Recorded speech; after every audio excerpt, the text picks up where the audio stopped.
Hoje vamos falar sobre os cangurus, sobre o simbolismo e as representações arquetípicas associadas a esses animais. Para isso, a gente vai entender um pouco sobre o comportamento deles, como nós humanos, observando esse comportamento, construímos essas metáforas, esse simbolismo e também mitos e lendas. Meu nome é Cássia Bar, sou doutora em arqueologia, especialista em análises simbólicas e em comportamento animal, e você está no canal Natureza Simbólica e Aroma Espiritual. Eu acho que a maioria das pessoas que está assistindo esse vídeo sabe que os cangurus são nativos da Austrália, mas talvez não saiba que na Austrália existem, assim, muitos animais que são parecidos com cangurus, e a gente que não entende muito disso ia chamar todos eles de canguru.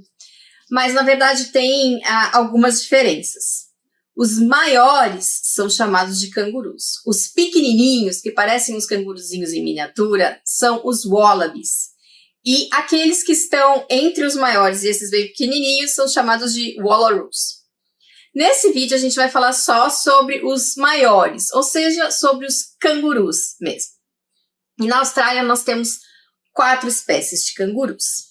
Nós temos o canguru vermelho, que é o maior mamífero da Austrália e também o maior marsupial do mundo. Lembrando que marsupial são aqueles animais que têm bolsa, certo? Como, por exemplo, os gambás que a gente tem aqui no Brasil. Na Austrália tem muito marsupial, é o país dos marsupiais, e o canguru vermelho é o maior deles. A gente vai falar bastante sobre ele aqui. Ele vive principalmente nos desertos da Austrália, que é a grande parte desse país, né, que tem um clima muito árido. Mas os cangurus que os australianos veem com mais frequência, porque a população da Austrália não vive em grande parte nos desertos, prefere viver, por exemplo, no sul ou no sudeste, que são áreas que têm mais florestas, são áreas mais férteis. O canguru que eles veem mais é o canguru cinza oriental, tá? Que é um canguru que já prefere um habitat um pouco mais, vamos dizer assim, agradável, né? Com bastante folhinha, com mais umidade e perto das pessoas também. Então, não é incomum na Austrália essas pessoas veem cangurus. Fora isso, tem também o canguru cinza ocidental e o canguru antilopino. Bem, a palavra canguru, ela vem de uma língua de uma população aborígene australiana e é a palavra que eles usavam para se referir ao canguru cinza oriental. Existe uma lenda até hoje de que o pesquisador inglês, né, que registrou esse nome pela primeira vez no século XVIII, teria perguntado para os nativos que animal é esse, e eles teriam respondido canguru. Na verdade é kangaroo ou alguma coisa parecida, mas ficou canguru, e alguém decidiu dizer que, em vez de eles estarem respondendo o nome do animal, que de fato eles estavam dizendo para o pesquisador: eu não estou entendendo, não sei o que você está falando. E assim, a lenda ficou, não tem nada a ver, era realmente o nome do animal que eles estavam falando. Como eu falei para vocês, são animais nativos da Austrália. A Austrália é um país de clima bastante extremo. Fora poucos locais, como o sul e o sudeste, que tem um clima temperado, que tem mais florestas, ou outros locais nas bordinhas do país que tem florestas tropicais, né? A grande maioria do centro da Austrália, do interior da Austrália, é puro deserto, dunas de areia, locais de clima árido ou semiárido, muito quente, muito seco. E justamente a estrela desse local gigantesco de deserto é o canguru vermelho. O canguru vermelho, ele vai apresentar uma série de adaptações para esse clima que são muito importantes e que vão compor muito do simbolismo que a gente associa a esse animal. De qualquer forma, o canguru vermelho ou os outros cangurus, né, porque a Austrália é um país muito quente, né, só tem realmente poucas áreas de clima que não é tão quente assim, eles vão ser, de modo geral, então, ativos mais no final do dia. Imagina no deserto, ou mesmo num lugar muito quente, que não seja deserto, você ficar ali procurando o que fazer durante o dia. Você vai gastar muita energia, né? É muito cansativo. Para lidar com essas temperaturas extremas de calor, os cangurus, eles têm, então, um corpo que é fisicamente, fisiologicamente adaptado para uma termorregulação muito boa, muito eficiente. Então, além dele regular o quanto que ele aguenta de sol e de calor pelo comportamento, pelo próprio comportamento, né? Então, buscando ser mais ativo no final do dia ou no comecinho do dia, e durante o dia ficar na sombra, ficar descansando, ficar quietinho, ele também vai ter um mecanismo de resfriamento muito bom, através do suor, por exemplo, e também ele tem, através da saliva, a saliva dele tem substâncias que ele vai ficar se lambendo durante o dia e que essas substâncias vão ajudar a resfriar o corpo deles. Então, a primeira coisa que a gente vai ressaltar em termos simbólicos aqui do nosso amigo é que ele é muito resistente ao calor e que ele sabe lidar com o elemento fogo, por exemplo, que é o elemento do nosso sol, né? Elementos que vão estar muito ligados ao canguru vão ser o elemento fogo e o elemento terra, né? Principalmente uma terra seca, uma terra árida, se a gente for considerar o canguru vermelho, né? Mas os outros cangurus vão lidar com terras um pouco mais férteis, talvez, mas não vão se livrar muito do calor, não, de modo geral. Quando a gente pensa no elemento fogo, né, de um modo simbólico, a gente tem duas vertentes filosóficas, né? Uma das vertentes filosóficas vai dizer que o elemento fogo é ligado ao pensamento, à mente, ao mental, ao fogo que está nas nossas conexões cerebrais, nas conexões dos nossos neurônios, né, na eletricidade que existe no nosso cérebro. E uma outra vertente vai ligar o fogo ao espiritual, ao elemento espiritual, né? De qualquer modo, se a gente for considerar aqui o nosso amigo canguru nesse simbolismo, então a gente vai ver que, apesar dele estar habitando uma terra que é difícil de ser habitada, né? Então, uma materialidade que nem sempre vai ser aquela materialidade da mãe terra que a gente espera, né? Que tudo nos dá, que tudo nos promove, né? Que dá nossas riquezas. Ela dá, mas assim, pro canguru vermelho ela dá muito pouco, né? É uma mãe muito dura, é uma mãe muito seca. Então, apesar dele ter essa materialidade bem firme, seca, quebradiça, ele tem, claro, aqui, como a gente está fazendo essa análise simbólica, ele tem um fogo mental, ou talvez espiritual, muito proeminente. Tão proeminente que ele tem que controlar isso. Se a gente for fazer alguma metáfora aqui também, nesse sentido, a gente está falando, então, de um ser que consegue lidar muito bem com um problema que a gente tem, eu acho que talvez, 99% das pessoas desse planeta tem, que é ficar pensando demais, ficar pensando muita besteira demais, né? Pensar tanto e criar coisas na nossa cabeça que não existem, né? Ou seja, seria um mental descontrolado, um fogo descontrolado. E nós temos aqui um animal que está controlando muito bem esse fogo, certo? Também podemos ligar o fogo à raiva, né? Se a gente for pensar, por exemplo, na medicina chinesa, a gente tem que o aquecimento, né? Ele pode vir da gente ter raiva. Se a gente tem raiva, a gente superaquece o nosso sistema e isso vai fazer mal para certos órgãos, né? A gente também pode pensar que o coração, por exemplo, é um órgão que dentro de algumas linhas da medicina chinesa é ligado ao fogo, mas ele pode ser tanto fogo da paixão intensa como fogo da raiva intensa, né? Porque são sentimentos ali, o amor e o ódio, né? São sentimentos que são opostos complementares, né? Em muitas linhas da medicina chinesa, o O coração, ele é ligado ao elemento fogo e ao planeta Marte. Então, assim, tem essa parte bélica e tem essa parte do amor também, do fogo, né? São simbolismos que são associados ao fogo e que, portanto, podem ser ligados aí à figura do canguru, certo? O canguru, ele vai lidar muito com falta d'água, né? Às vezes, na Austrália, vem grandes mudanças de temperatura que podem trazer muitas chuvas, causar um boom de fertilidade, né? Mas isso não é comum. O comum é o deserto, ou as áreas, né, que são mais nas bordas, por exemplo, pequenas áreas que há florestas tropicais ou temperadas.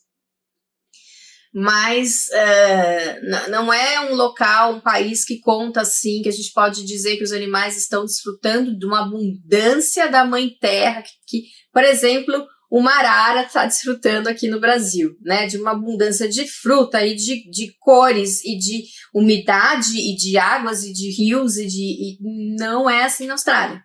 Na Austrália é difícil. Para a maior parte do país é difícil.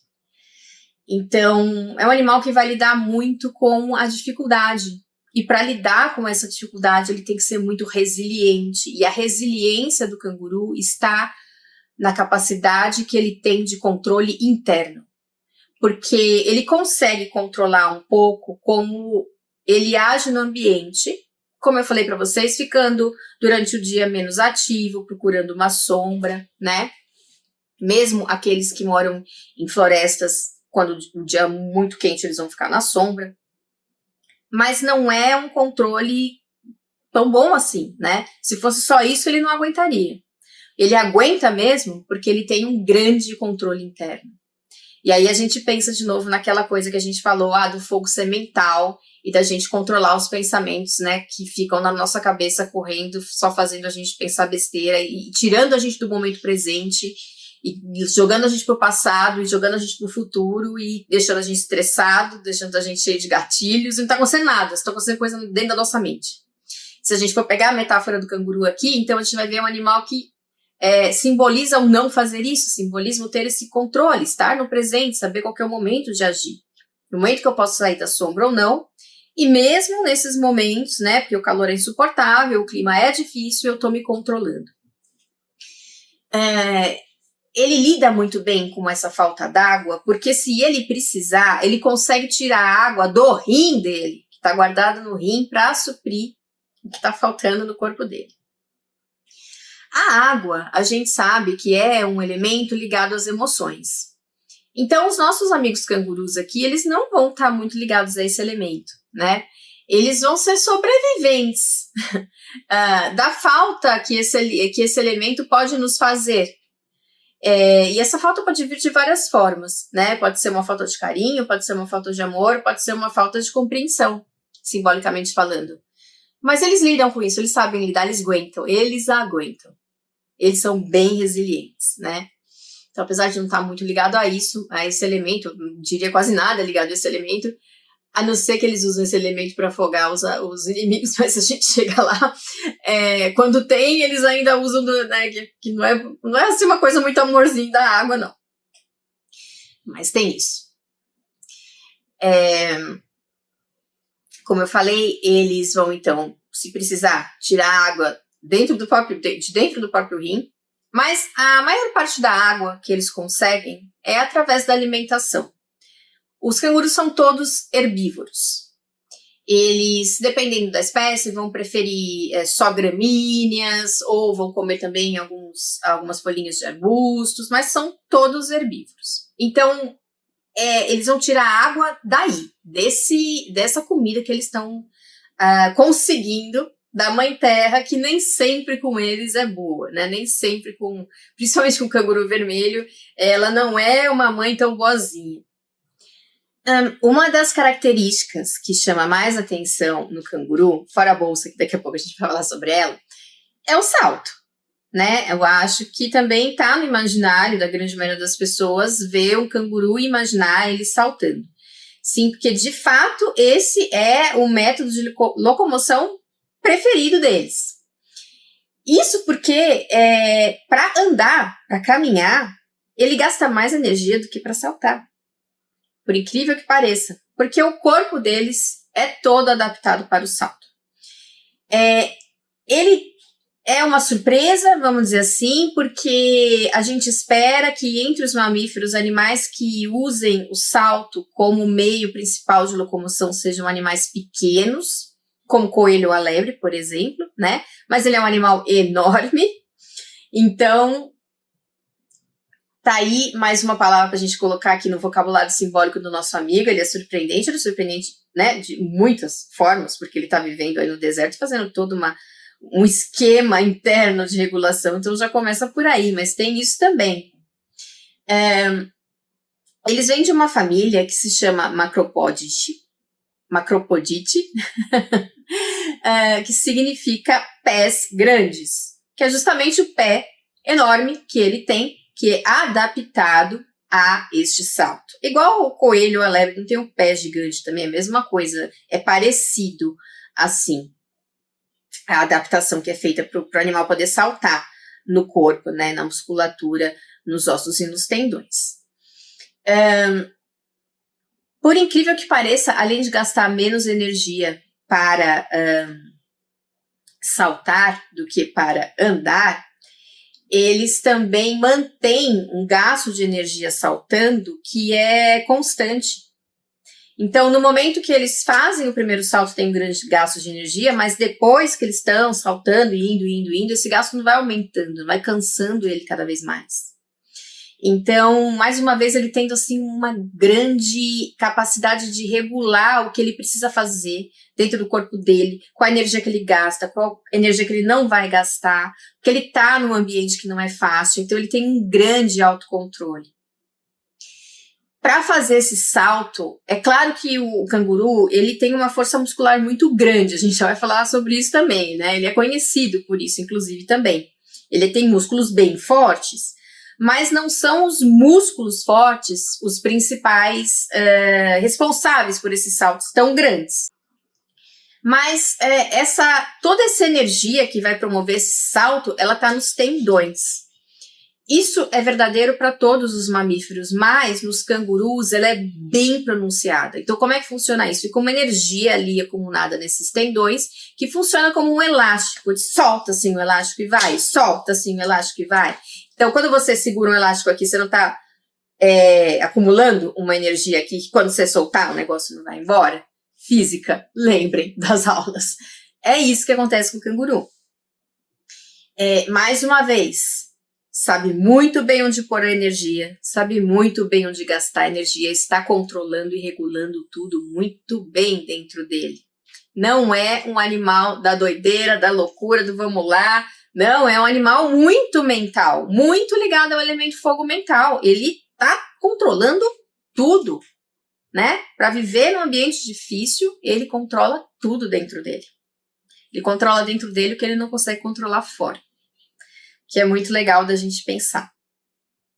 Ele é bem rápido, um canguru vermelho, ele pode saltar normalmente assim uns 20, 25 km por hora, mas ele pode chegar até uns 40, 43 km por hora, pode manter isso por uns 2 km, o que faz dele um dos mamíferos que está entre os que podem ser mais rápidos no planeta. Lógico, não está entre os mais rápidos, mas está entre os mais, assim, no geralzão, né? Então, não é um animal de ficar parado, não é um animal de ficar... Não é que ele não é um animal de ficar parado, porque ele fica bem parado, na realidade, como eu falei para vocês. Ele fica bem parado quando precisa. Então, quando ele vê que o clima tá muito ruim, tá muito seco, tá muito nublado, ele vai ficar na sombrinha, ele vai esperar para poder, né, comer a graminha dele quando estiver melhor, no começo do dia, no final do dia, à noite e tal. Mas, se for para se movimentar, é para se movimentar. Não tem muito meio termo, não. Porque se ele for andar, é menos confortável para ele do que se ele for sair saltando. Então, o que ele faz? Ele observa. Eu tô aqui parado. Onde está a grama que eu preciso? Tá ali. Então, eu vou até ali. E eu vou até ali. Eu não vou pensar se eu vou, não vou parar no meio do caminho. Não, eu vou até ali. É um uso preciso da minha energia, porque eu vou saltando e vou. E vou rápido, e vou logo, e não tem enrolação, tá bom? Esse é o canguru. Como eu falei, eles não são animais que vão ser, então, simbolicamente ligados às águas, mas quando tem água, né, quando tem um lago por perto, né, que eles podem aproveitar, claro que eles vão aproveitar, que eles não são também tontos, né, vão se refrescar, vão aproveitar bastante essa água, sabem nadar, e, como eu falei, vão usar as águas para acabar com predadores. Os cangurus, eles têm poucos predadores naturais. O principal deles é o dingo, né? E eles têm que se defender. E eles podem se defender tanto fugindo, né? Com saltos, né? Que eles correm muito bem. Se for necessário, eles podem brigar. E aí eles são muito bons de briga, né? Mas eles também gostam da tática que é ir para a água, atrair o predador para a água e afogar esse predador na água. Então, assim, não é um bom símbolo para lidar com as emoções, talvez, do canguru, né? Vou deixar para lá, ele é mais um símbolo mental mesmo. Às vezes a gente pode ver muitos cangurus, por exemplo, 50 cangurus em uma área, mas é porque aquela área tem muita comida. Não significa que ali tem um grupo coeso de 50 cangurus. Porque os cangurus, de modo geral, por exemplo, o canguru vermelho, ele vai andar em uns grupos mesmo, grupo de uns 2 ou 3. E são grupos muito soltos, assim, não é uma coisa muito, assim, muito certa. Um indivíduo pode trocar de grupo, ir para cá e para lá, e isso não tem muito problema para eles.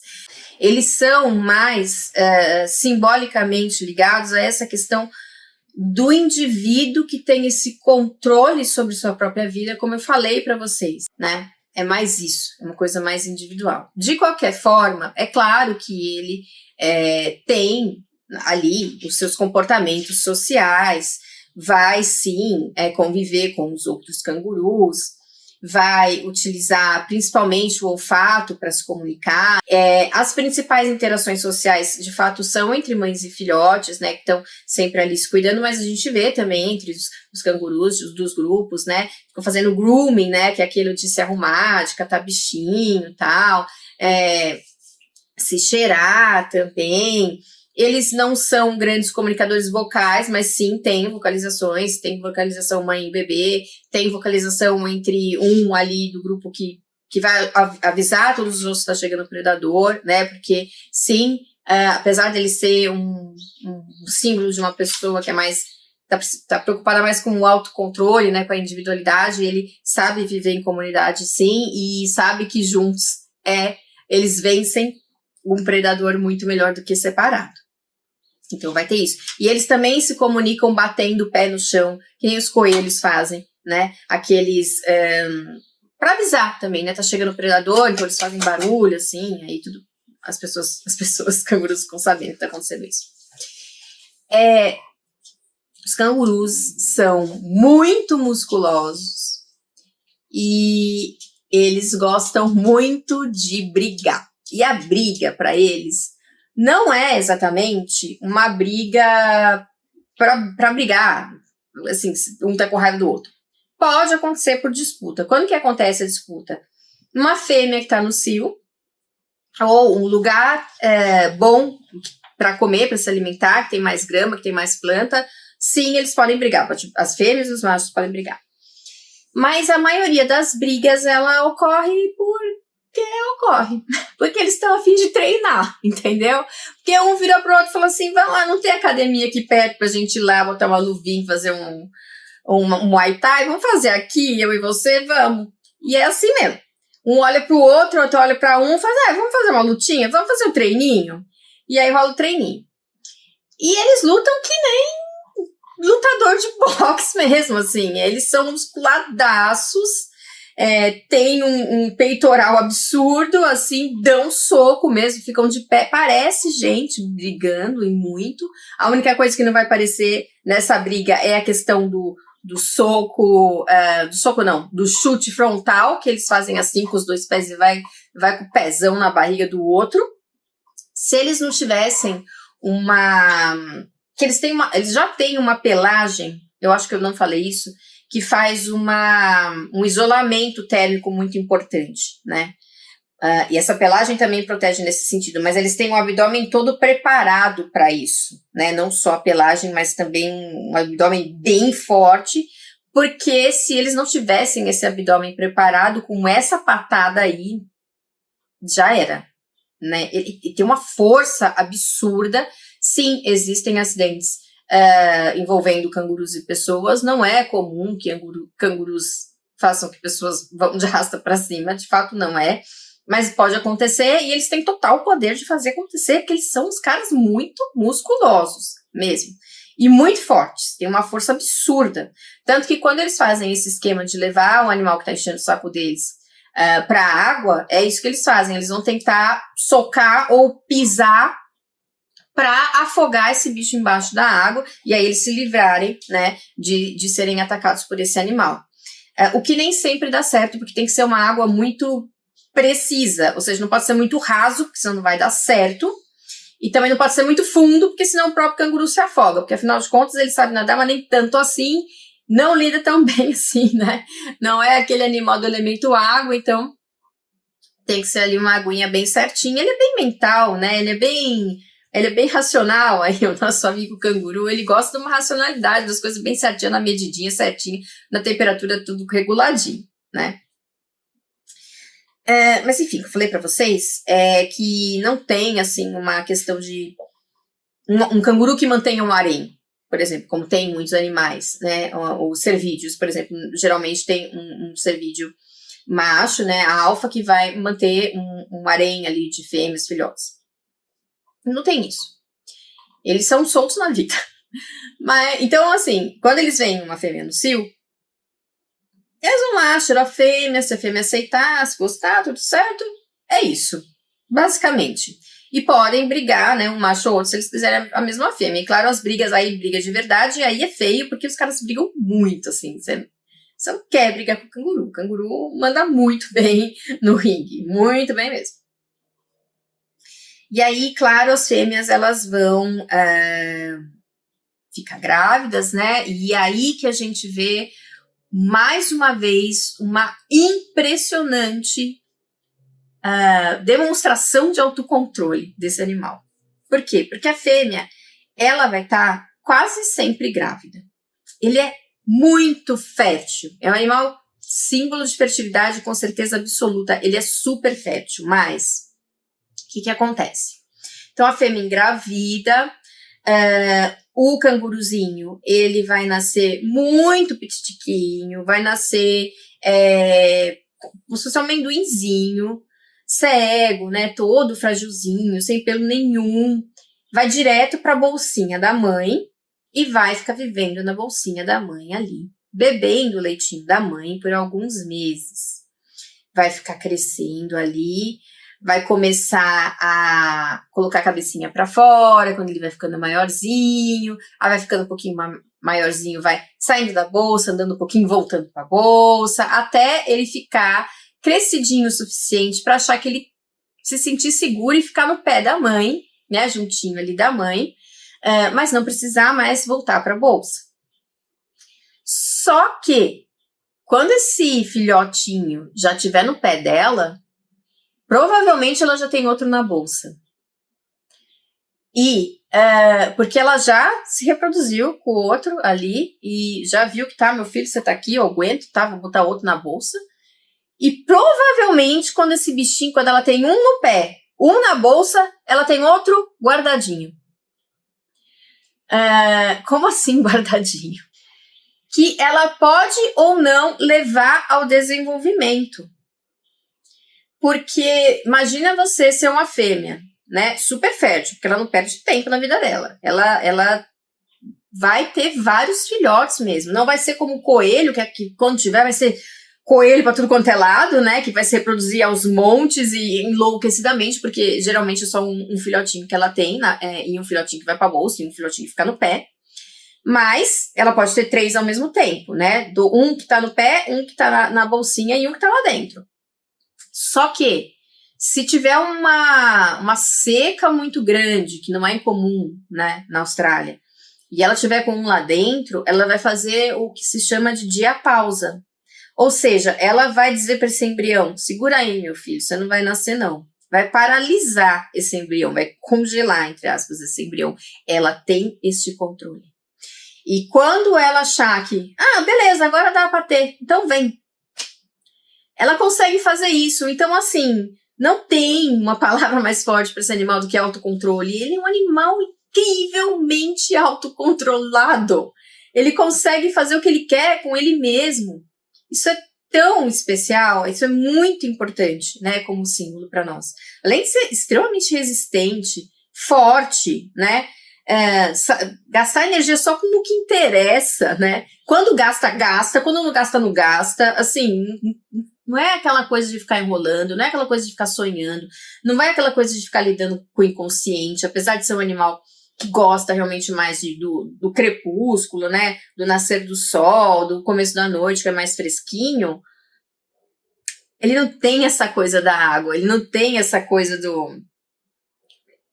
das emoções, ele tem essa coisa do racional mesmo, ele tem essa coisa de se autocontrolar, de saber o que está fazendo, e a gente pode ver que ele é um animal que transiciona, né, que está ativo em épocas do dia que são épocas de transição, né, crepúsculo, né, o amanhecer, que são épocas muito importantes, né, para sociedades xamânicas, que veem geralmente essa zona de transição como uma metáfora para a transição que eles podem fazer entre o mundo dos vivos e o mundo dos mortos, entre o mundo físico e o mundo astral.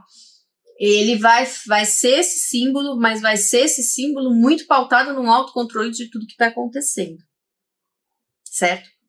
A mãe canguru, voltando a falar sobre ela é tão sensacional que ela controla até o tipo de leite que ela vai dar para um e o tipo de leite que ela vai dar para outro, assim, porque ela pode ter um bichinho ali no pé, o que está mais ou menos ali no pé, né, que ainda quer mamar um pouquinho, e tem aquele que está na bolsinha que está mamando, e o leitinho para aquele que acabou de nascer, que está na bolsinha, que é um amendoinzinho ainda, tadinho, que ele nasce, né, e vai direto pra bolsinha, um bichinho que só sabe andar pra bolsinha. Não é o mesmo leite que aquele carinha que tá no pezinho dela tá tomando, né? Assim como nós humanos também não é o mesmo leite. Quando o nenenzinho nasce é um colostro, né, diferente, depois vira um leite, o leite vai se adaptando às necessidades nutricionais do bichinho que tá crescendo. Ela controla até isso.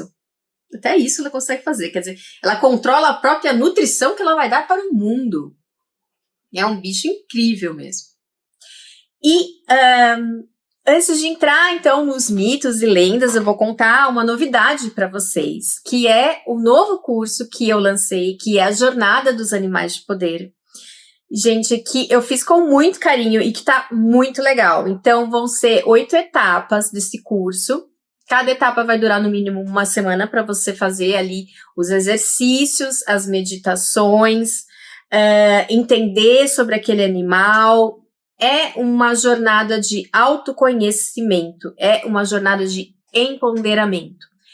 É um momento que você tira para você se cuidar, para você entrar em contato com conteúdos do seu inconsciente e mudar comportamentos que não são legais mais na sua vida. E com isso a gente vai ter ferramentas como aromaterapia, alquimia na visão da psicologia analítica, na visão de Jung, a da jornada do herói, que é a jornada dos animais de poder, ela foi assim livremente inspirada na jornada do herói também, do simbolismo dos animais de poder, do trabalho com essas representações arquetípicas, o que isso nos traz, né, em termos de que você está trabalhando com uma imagem de um animal, é um símbolo que está no nosso inconsciente coletivo, que é tudo que eu falo aqui para vocês nesses vídeos, só que nessa jornada ele vai ser totalmente voltado para você resolver suas questões que você tem naquele momento. Por exemplo, se você tem alguma frustração na sua vida naquele momento e você não está conseguindo mudar o seu comportamento, o seu pensamento, essa jornada vai te ajudar a fazer isso, tá legal? E você faz ela no tempo que você quiser. Se você quiser ficar no primeiro exercício uma semana ou quiser ficar no primeiro exercício um mês, é por você, certo? Então, visitem a página aonde está aqui, né, no meu Linktree, para vocês entenderem direitinho. Tem um vídeo explicando como que é a jornada, tá aqui no YouTube, tá nessa página. Vocês vão gostar. Fora isso, tem outros também cursos, né, que é parte de aromaterapia, que é o curso de enferragem caseira, para você aprender a fazer seus próprios perfumes, e o curso também de óleos vegetais para pele. E fora isso, temos as páginas, tá tudo no Linktree também, de venda de arte, dos serviços que a gente oferece aqui na Natureza Simbólica. E se você puder me ajudar, será muito bom para que eu mantenha este canal, porque às vezes realmente não dá para fazer tantos vídeos com tanta frequência como eu gostaria. Então, tem o Apoia-se, curta, compartilhe, comente, passe para as pessoas que vocês gostam, para o YouTube entender que esse conteúdo é importante, certo? As sociedades aborígenes da Austrália, de modo geral, elas acreditam que antes do tempo dos humanos e dos animais que nós temos hoje, havia um tempo que se chamava Tempo dos Sonhos. Às vezes é um tempo, às vezes é uma própria entidade que se chama Tempo dos Sonhos. Mas, enfim, no Tempo dos Sonhos, então, teria sido criada a Terra, todos os nossos ancestrais, todos os animais. E existem, claro, muitas sociedades, né, aborígenes na Austrália, então os mitos variam bastante. Existem mitos que dizem que que esta entidade, Dreamtime, né, Tempo dos Sonhos, teria criado o primeiro canguru, né, teria dotado ele de uma grande capacidade de saltar, de uma grande força e de uma grande adaptabilidade, por todos os motivos que a gente já discutiu aqui. Em outras histórias, a gente vai ver que nesse Tempo dos Sonhos, teria surgido uma entidade que se chamava o canguru que sonha, ou canguru sonhador, e este canguru sonhador teria moldado toda a paisagem e teria criado também todos os cangurus, né? Então, são animais que, claro, vão ser muito importantes para essas sociedades, não só em termos simbólicos, mitológicos, totêmicos, como a gente já vai ver, mas também são sociedades que utilizavam a carne desses animais, né, os ossos, os tendões desses animais, porque, de fato, são os maiores animais da Austrália, estão na Austrália inteira. Então, a interação desses povos com esses animais é muito intensa, né? Era muito intensa, né? Então, eles vão estar em milhares de lendas. E eu vou falar só de algumas que eu escolhi aqui. Escolhi algumas que vão explicar bem o que a gente conversou até agora sobre o comportamento desse animal. Por exemplo, existe uma história no qual um caçador estava tentando caçar um canguru, e o canguru, que em algumas dessas histórias é um trickster, né? Ou seja, é aquele personagem que vai ensinar a gente, mas que vai ensinar a gente dando uma lição na gente, né? Que a gente nunca sabe se vai ajudar, se não vai ajudar, etc e tal. Então, o caçador estava lá querendo caçar o canguru, e o canguru só enganando ele, e ele enganou ele muito bem, porque ele começou a pular para trás. Então, assim, o caçador nunca sabia onde ele estava, não entendia aquelas pegadas. E a moral dessa história seria que, para você fazer alguma coisa muito bem, você precisa ser muito bom observador, você precisa ter paciência, você precisa ter persistência, e você precisa entender o que está acontecendo. E o que eu falei para vocês, que o canguru, né, só vai agir quando tiver certo do que vai fazer.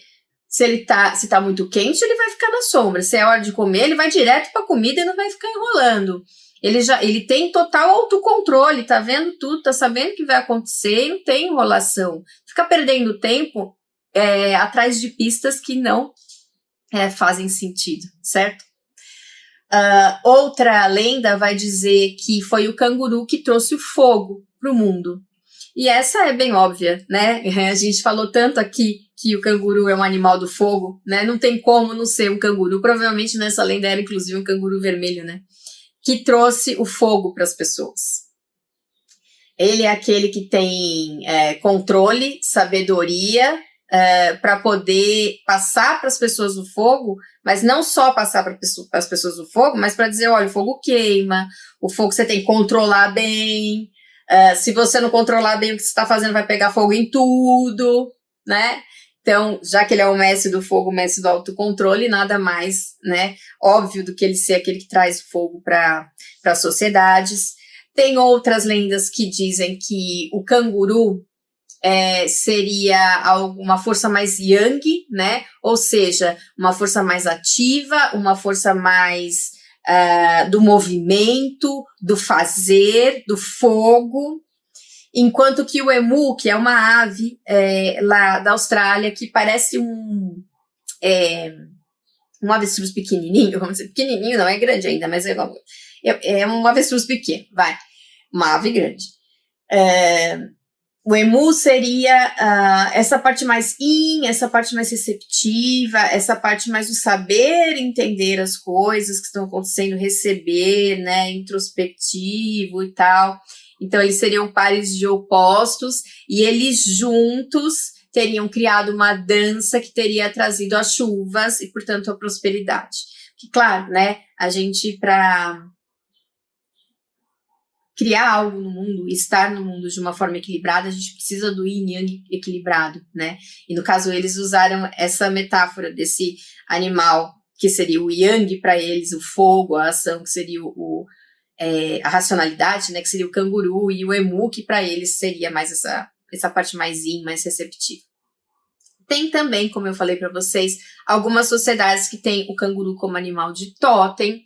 Geralmente, quando uma sociedade tem um canguru como animal de totem, os membros daquele totem têm ou características desse animal, ou são protegidos por esse animal.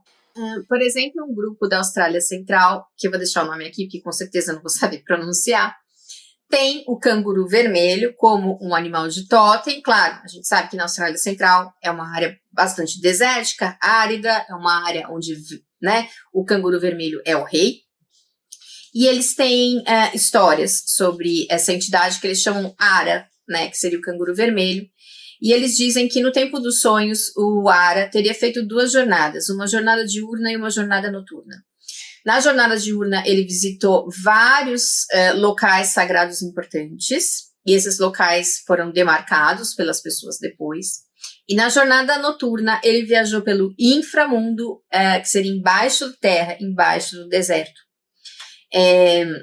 Como eu falei para vocês, tá claro aí a questão xamânica de um animal que transita entre mundos, né? Então, um animal que tem hábitos crepusculares, um animal que tem hábitos na hora...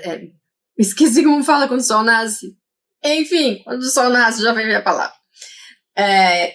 Nessas transições, é um animal que tem o poder de caminhar pelo mundo dos vivos e pelo mundo dos mortos, pelo mundo do dia, pelo mundo da noite, pelo mundo superior e pelo mundo inferior.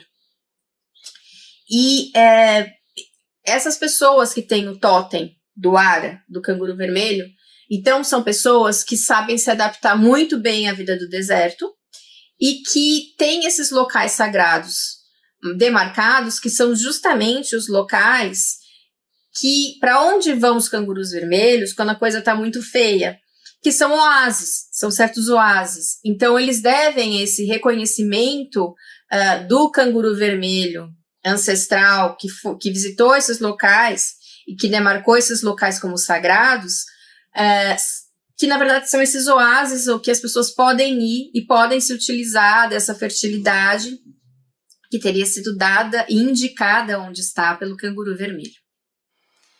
Bem, hoje é claro que o canguru tornou-se um símbolo da Austrália, né? Quando o colonizador chegou lá, apesar dele ter devastado muitos campos para enfim, colonizar aquela área, né? Se assentar ali, levar todo o modo de vida ali muito diferente, né? Ele teve que conviver com os cangurus, com os dimbos, enfim, com os animais dali. E acabou fazendo coisas como tendo cangurus como pets e coisas assim muito loucas do século XVIII, mas no final, hoje, existe uma convivência importante entre as pessoas que vivem na cidade e os cangurus, né? São animais que estão presentes na vida das pessoas, né, nas estradas e etc. Dependendo da região, claro, mais ou menos, mas enfim, estão presentes e são muito utilizados como símbolos da própria Austrália, claro, né? O canguru, o koala, o emu, são animais que a gente sempre pensa na Austrália quando a gente pensa neles, estão em algumas notas, né, da Austrália, né, moedas, no brasão de armas da Austrália, e o canguru boxeador é um símbolo importante também para vários esportes da Austrália, né. Bem, espero que vocês tenham gostado desse animal, fiquem aí com o fogo que ele tem no coração e que vocês utilizem bem esse fogo da razão também, que é o fogo que nos leva a fazer muitas coisas boas, mas que a gente precisa ter o autocontrole do canguru para usar o fogo, né? Porque fogo é uma coisa que se espalha muito rápido. E se a gente quiser que ele seja um fogo que nos alimente, um fogo que nos aqueça, um fogo que nos dê o real autocontrole, a gente tem que cuidar dele e não sair por aí boxeando todo mundo. Que inclusive é coisa que o canguru faz só quando precisa de verdade, e quando ele faz em outras ocasiões é para treinar, assim como a gente tem que treinar o nosso autocontrole. Até mais.